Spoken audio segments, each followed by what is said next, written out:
I am so grateful for this forum to be able to work out my own leadership lessons. And I want to talk about something today I never have, and it's not something that we usually bring up in leadership conversations: sneaky behaviors. And I know that it's not a comfortable topic. I even have some butterflies dancing around. But I know that when we go there, when we look at the things we'd rather not look at, like those are the things that have the most to teach us. There's so much value in peeling back the layers. So let's talk about sneaky behaviors. Those little things that we do quietly, hoping no one notices. There's shame built around them.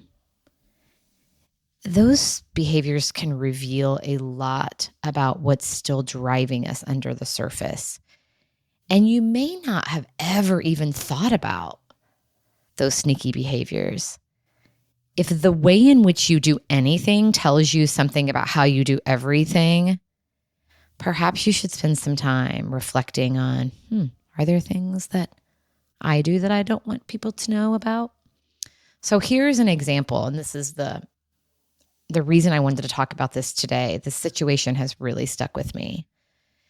Recently, I was in the pantry grabbing a handful of cashews when I could hear my partner coming down the stairs, and I found myself rushing to close it, hide the cashews so that he wouldn't see me.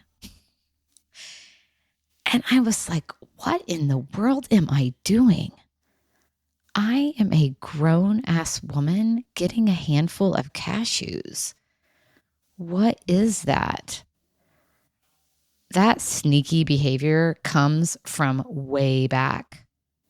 As a kid, I grew up in a very image-conscious home, and I was taught that girls don't eat as much.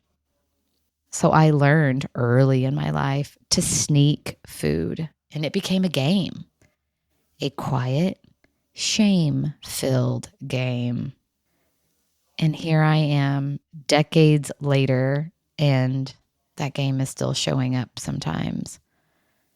So catching myself in that moment felt really important to me.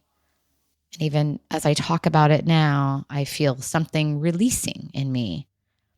I once heard a speaker say, "You're only as sick as your secrets." And while there's something in there I don't quite like, I think that things that are sneaky and secretive, it really isn't about the thing at all. That whatever it is that's happening in that moment points to a story that we've carried. So for me, as I've reflected on this, it very much points to stories that I have carried about my worth, approval, control, and belonging.